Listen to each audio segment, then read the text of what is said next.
P T I رہنما فاروق حبیب media talk کر رہے ہیں۔ ہماری یہاں پر پنجاب میں حکومت تھی عمران خان کی ہدایت پہ، جو پنجاب کی 12 کروڑ کی آبادی ہے ان کو 10 لاکھ روپے تک مفت علاج کی سہولت فراہم کی جا رہی تھی، جس کو یہاں پر ری انسٹیٹ کر دیا ہے۔ اسی طرح جو عام آدمی ہے، جو کم آمدن والا آدمی ہے، اس کی موجودہ مشکلات کو دیکھتے ہوئے پنجاب کے اندر جو ہے وہ احساس راشن پروگرام جو ہے اس کو شروع کرنے کا جو ہے وہ فیصلہ کیا گیا ہے۔ اس حوالے سے ڈاکٹر ثانیہ نشتر جو کہ سابقہ وزیر اعظم کی معاون خصوصی بھی تھیں اور وہ دیکھ رہی تھیں تمام احساس پروگرام کو، اس حوالے سے دوبارہ اس کو جو ہے وہ پنجاب کے اندر احساس راشن پروگرام شروع کیا جا رہا ہے، جس سے عام آدمی کو جو روزمرہ کی اشیاء خرد و نوش ہے اس کے اندر اس کو ریلیف دینے کے لیے میں سمجھتا ہوں کہ یہ ایک بڑا ہی ایک اہم اقدام ہوگا۔ اسی کے ساتھ ساتھ جو روڈا ہے جو کہ آپ کے علم میں ہے کہ لاہور کے ساتھ ایک نیا شہر بسانے کے حوالے سے اس وقت عمران خان صاحب کا جو سابقہ وزیر اعظم ہے ان کا یہ ایک انیشیٹو تھا جس کو پنجاب حکومت لے کے چل رہی تھی۔ اس کے اوپر دوبارہ جو روڈا اتھارٹی کے یہاں پر ہیڈ ہیں انہوں نے بریفنگ دی ہے، اس کو اسی جگہ سے شروع کیا جا رہا ہے جہاں وہ سلسلہ رک گیا تھا، جہاں آپ کے علم میں ہے کہ ایک نیا شہر بسانا ہے، وہ جو لاہور کے اندر ماحولیات کے حوالے سے بڑا اہم ہے۔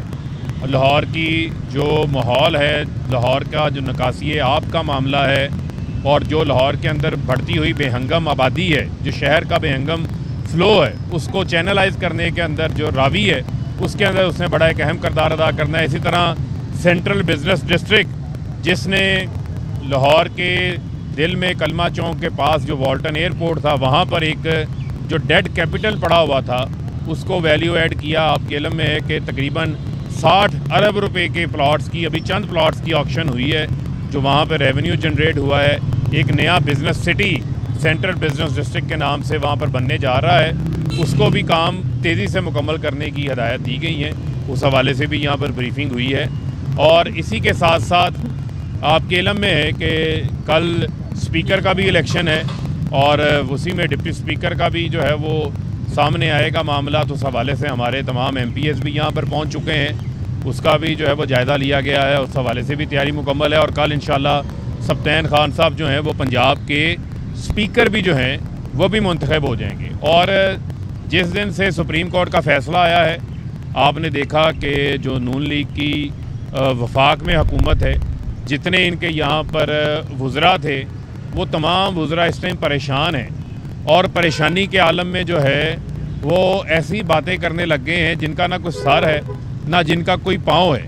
ہم نے ان کو یہ مشورہ دیا تھا کہ آپ کو عوام نے ریجیکٹ کر دیا ہے، عوامی مینڈیٹ آپ کے پاس نہیں ہے، اب ضمنی انتخابات میں آپ کو عوام نے مسترد کیا، پی ٹی آئی کو اکثریت ملی، 186 اراکین ہمارے پاس یہاں پر تھے، لیکن زرداری جیسے رانا ثنا جیسے جو لوگ موجود ہوں تو نون لیگ کو کسی دشمن کی ضرورت نہیں ہے، اور حمزہ شہباز کو ذلیل و رسوا کر کے انہوں نے چیف منسٹر ہاؤس سے باہر نکالا، جو کہ کبھی چیف منسٹر منتخب ہی نہیں ہوئے، لیکن وہ 100 روز تک تقریباً خیراتی وزیر اعلیٰ کے طور کے اوپر کام کرتے رہے۔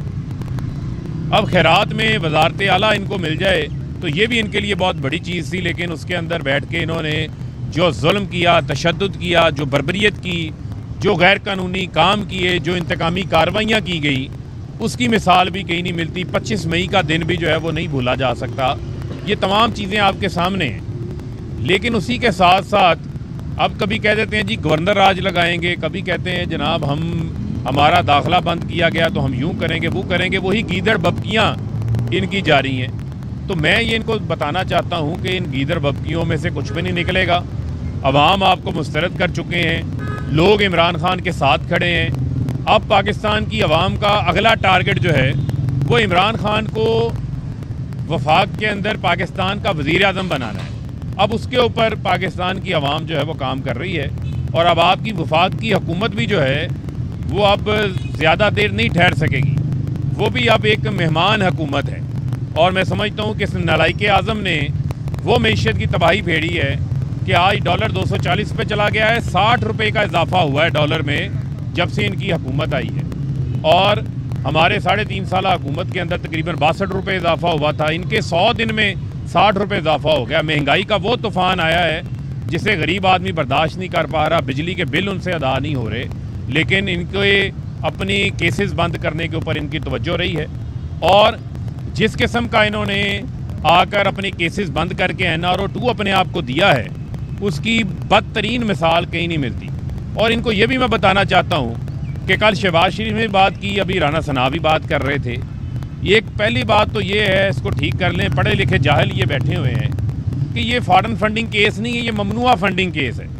الیکشن کمیشن کا جو اختیار ہے پولیٹیکل پارٹی آرڈر 2002 کی شق نمبر 6 کے تحت اور الیکشن ایکٹ کے تحت 2017 کے، اس میں الیکشن کمیشن سیاسی جماعتوں کی ممنوعہ فنڈنگ کو دیکھ سکتا ہے، اور سپریم کورٹ کا حکم بڑا واضح ہے۔ 2017 میں حنیف عباسی کیس میں فیصلہ آیا تھا سپریم کورٹ کا، جس میں الیکشن کمیشن کو انہوں نے ہدایت جاری کی تھی کہ آپ نے تمام جماعتوں کے بغیر امتیازی سلوک کے آپ نے ان کے پارٹی فنڈنگ کے کیسز کو دیکھنا ہے۔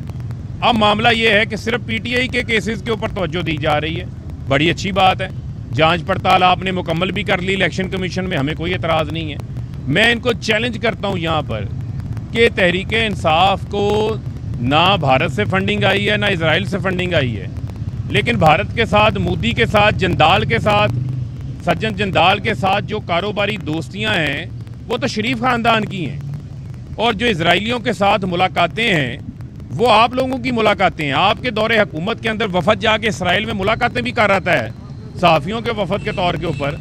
97 میں آپ کئی وفاقی وزیر مذہبی امور تھے اجمل قادری، جن کو نواز شریف نے اسرائیل دورے کے اوپر بھیجا تھا اسرائیل کو تسلیم کرنے کے حوالے سے کہ جائیں جا کے معاملات کو دیکھ کر آئیں، ان کا آن ریکارڈ ٹی وی کے اوپر بیان موجود ہے۔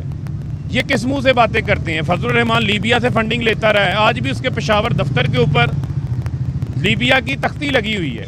بے نظیر شہید اپنی کتاب میں لکھ کے گئی ہیں کہ ان کے خلاف عدم اعتماد کے لیے نواز شریف کو پیسہ اسامہ بن لادن دیتا رہا ہے۔ اسامہ بن لادن سے جو پیسہ لیتے رہے، کیا وہ جائز پیسہ تھا؟ ابھی بھی آپ کے اکاؤنٹس کی تحقیقات ہو رہی ہیں۔ 64 کروڑ روپیہ نون لیگ کے اکاؤنٹس میں ایسا آیا ہے جو الیکشن کمیشن میں ریکارڈ ان کا ہر سال جمع ہوتا ہے، جس کا حساب موجود نہیں ہے۔ 36 کروڑ روپیہ پیپلز پارٹی کا حساب موجود نہیں ہے۔ 12 اکاؤنٹ اسٹیٹ بینک کے ریکارڈ کے مطابق نون لیگ نے چھپائے ہوئے ہیں۔ تو مجھے بتائیں، یہ کوئی انوکھے لاڈلے ہیں؟ یہ کوئی آسمان سے اتری ہوئی مخلوق ہے کہ الیکشن کمیشن نے صرف PTI کا ہی کیس سنا، اسکروٹنی کمیٹی نے اسکروٹنی مکمل کی، الیکشن کمیشن نے فیصلہ محفوظ کیا، لیکن پیپلز پارٹی اور نون لیگ کی اسکروٹنی کمیٹی کی رپورٹ ابھی تک کیوں نہیں آ رہی؟ اس کو کہاں چھپا کے رکھا ہوا ہے؟ اس میں سے جو کھو کھاتے نکلنے ہیں ان کے، وہ تو سامنے لے کر آئیں، پتہ چلے کتنے اکاؤنٹس انہوں نے چھپائے ہیں۔ جو میں نے بتایا 12 اکاؤنٹس چھپائے ہیں، پیپلز پارٹی نے 9 اکاؤنٹس چھپائے ہیں۔ جو UK کے اندر کمپنیاں پرائیویٹ لمیٹڈ کے طور پر نون لیگ کو رجسٹرڈ کروا رکھا ہے انہوں نے، اس کی تفصیلات سامنے لے کر آئیں۔ جو USA میں limited liability company Asif Ali Zardari نے پیپلز پارٹی کو رجسٹرڈ کرا رکھا ہے، جس سے مارک سیگل وہی ہے جس کو بے نظیر شہید کا کیس میں آ کے اس نے گواہی بھی دی تھی، اس کو انہوں نے وہاں پر اپنا لابیسٹ رکھا تھا، اس کو پیمنٹس ہوتی نہیں ہیں۔ وہ پیمنٹس کہاں سے ہوتی نہیں ہیں؟ وہ ریکارڈ موجود ہے، فارا کی ویب سائٹ کے اوپر ریکارڈ موجود ہے۔ یہ منی لانڈرنگ کرنا، پیسہ چوری کرنا، ہنڈی حوالہ کرنا، یہ تو نون لیگ کا شیوا رہا ہے۔ آج رانا ثناء کس منہ سے یہ باتیں کر رہے ہیں؟ اور ہمارا تمام پیسہ بینکنگ چینل سے آیا ہے، ان لوگوں نے بھیجا ہے جو بیرون ملک اوورسیز پاکستانی ہیں، ان کا ریکارڈ موجود ہے، جو پاکستان کو 32 ارب ڈالر بھیجتے ہیں۔ آپ لوگوں نے پاکستان کے ساتھ کیا کیا ہے؟ آپ تو یہاں سے ڈالر پاؤنڈ چوری کر کے ملک سے باہر لے کے جاتے رہے ہیں۔ آصف علی زرداری لانچوں سے پیسہ باہر لے کے جاتا رہا ہے، یان علیوں کے ذریعے پیسہ باہر لے کے جاتا رہا ہے۔ آپ جو ہے وہ میستہ خان، ہیستہ خان اور پتہ نہیں کون کون سی شخصیات تھیں جن کے نام کے اوپر منی لانڈرنگ کرتے رہے۔ یہ تو ایسے سائنسدان ہیں کہ وہ لوگ جو کہ محبوب پھیری والا، جو کہ بھیرا کا رہنے والا، کبھی خواب میں لندن نہیں گیا ہوگا، اس کے اکاؤنٹوں سے یہ پیسے افسانوی طور کے اوپر، خیالی طور کے اوپر لندن سے ان کے اکاؤنٹوں میں آتے رہے ہیں۔ قاضی فیملی کا نام یہ استعمال کرتے رہے، حدیبیہ پیپر مل کیس میں کوئی ڈھکی چھپی چیزیں ہیں۔ عمران خان وہ واحد لیڈر ہیں جنہوں نے پاکستان کے اندر سیاسی فنڈ ریزنگ کی بنیاد رکھی ہے،